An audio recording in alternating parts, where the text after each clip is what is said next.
Greetings. Welcome to In-Depth. I'm Dike Rostant. Imagine not being able to access tomatoes to prepare them in your favorite meal. Well, entomologist from the Ministry of Agriculture, Land and Fisheries, Rishi Mohansingh, is going to paint that scenario for us. Also, what we can do to avoid it.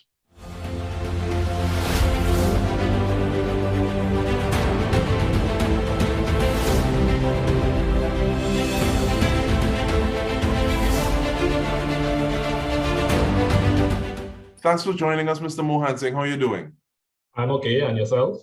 I'm all right, thank you. But I want us to get down to brass tacks because, many times people ask, what's in it for me?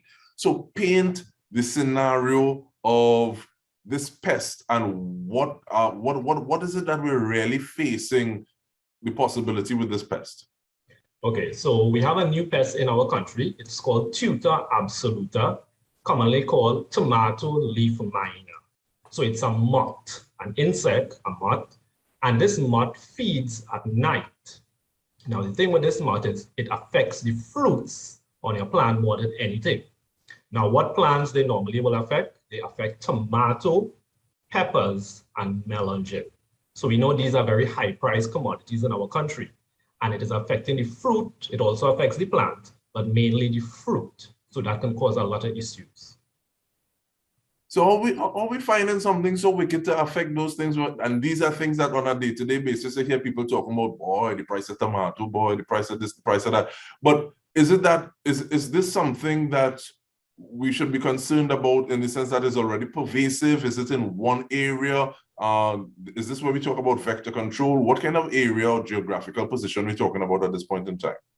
Right. Now, the thing is, I'm from the research division. Usually we have what we do surveillance in our country. So we have traps set out for different things throughout our country. And we were able to pick up this pest around, you can say, beginning of the year, I should say. And it is mainly in the St. George East, St. George West, and it has now started getting into the Caroni counties. So basically, it's on the east-west corridor, and it is now moving into the Caroni area. So it has not spread throughout the country as yet. Very good to hear that at this point in time, but we don't want it to spread further. So what are some of the things, because I heard you talking about traps, what are some of the ways that you mitigate against a pest like this? You said it's a moth.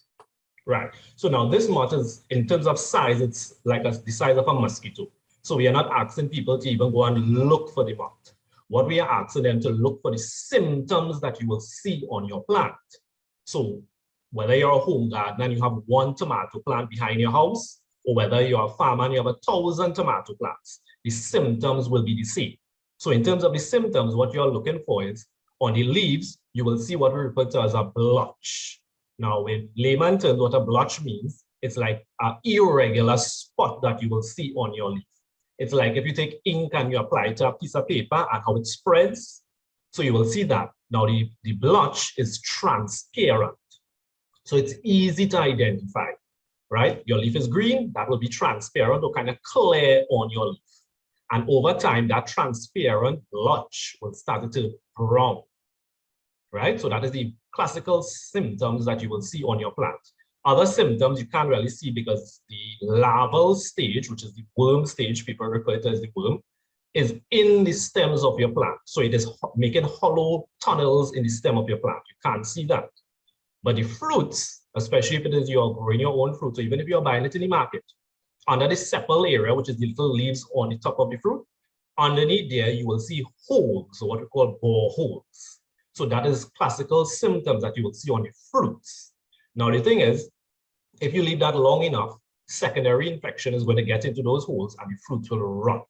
That is why places that has a rampant amount of this pest, they get almost 80 to 100% losses of yield. So basically, you could lose an entire crop if you don't manage this pest. That sounds very different from the one tomato plant or a few tomato plants that you have on the side of your house to having an entire field. But you just spoke about the holes and the boreholes. I know some certain plants I prefer to say possibly pak choy and things like that, green leafy vegetables. I prefer seeing a few holes saying, okay, well, possibly they're not using as many chemicals. What's the difference between something like that and this scenario, Mr. Mohansingh? Right. No, that is a misconception that people have. The common language, if the pest could eat it, that means I can eat it, right? That is not true. Seeing holes on the fruit, it could mean a number of things. It could mean the population is so high. It could mean also that the farmer, the producer is not doing the correct things to manage the pest. But it could also mean that the pest would have developed resistance to the chemical.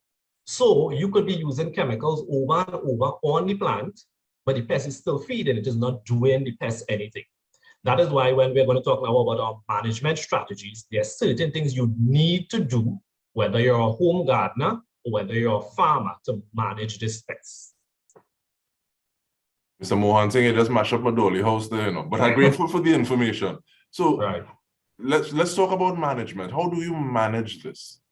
Right. So the first thing is, as a ministry, we are telling people do not panic, because it is not that it is spread throughout the country.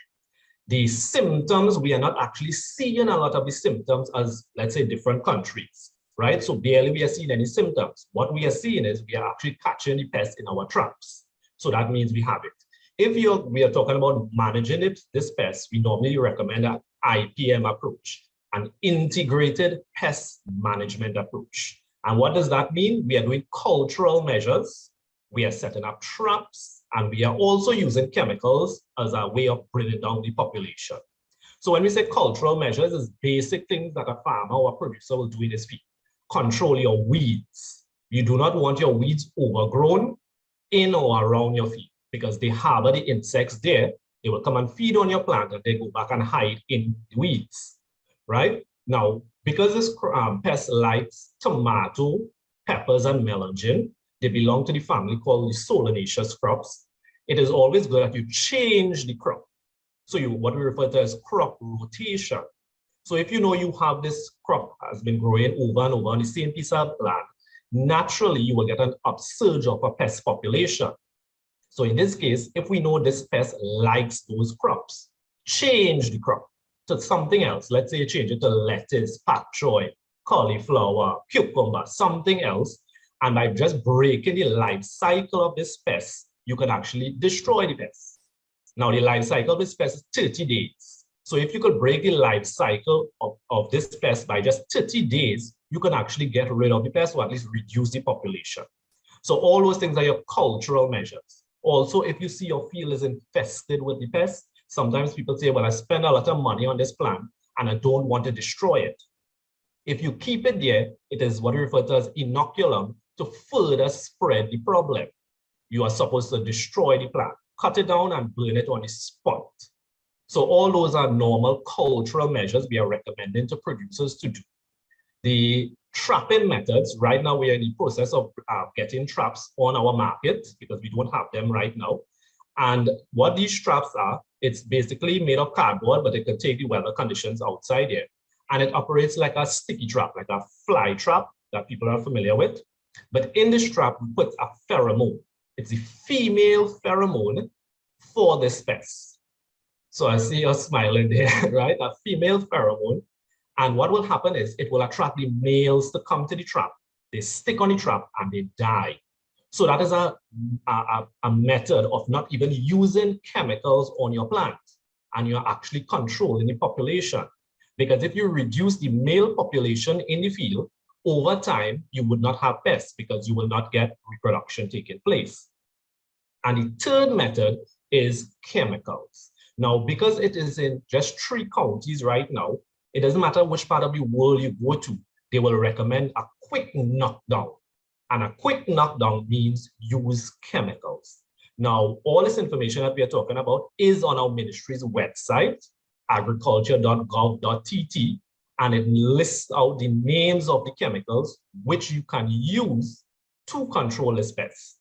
Now, the chemicals are not chemicals that farmers cannot get and whatever. These are normal chemicals that producers are using right now in their production system.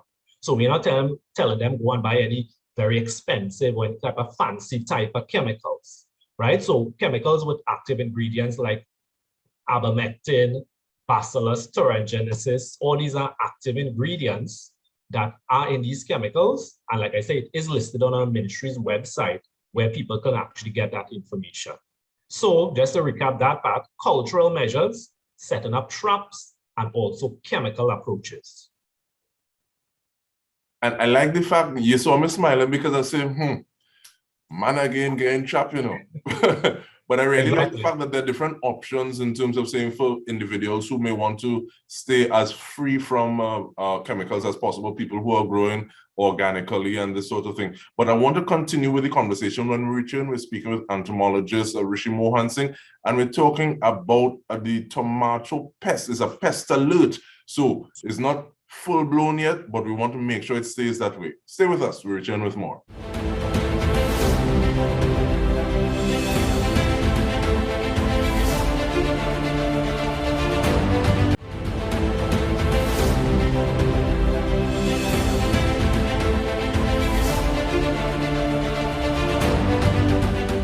Welcome back. We are speaking with entomologist Rishi Mohansingh, and it is a very timely conversation.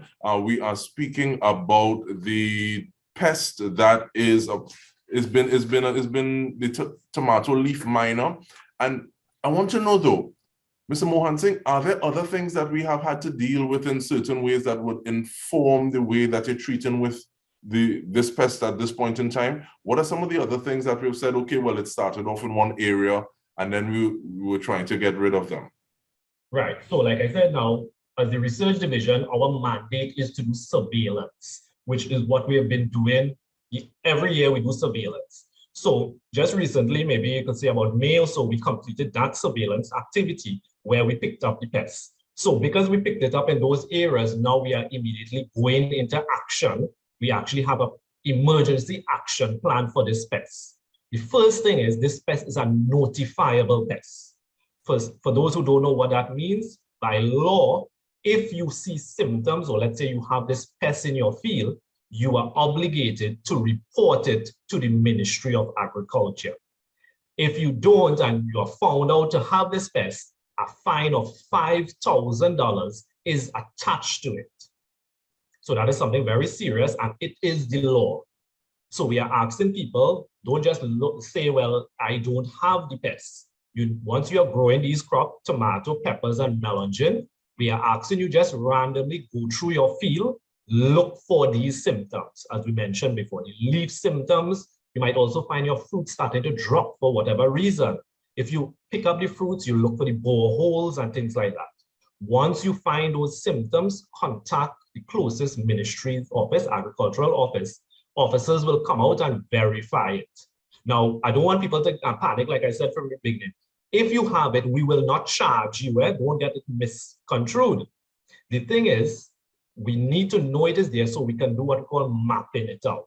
We need to map out this pest to see how it is progressing. Because it may be in the county, but that doesn't mean it is in the entire county. It could just be in one pocket area.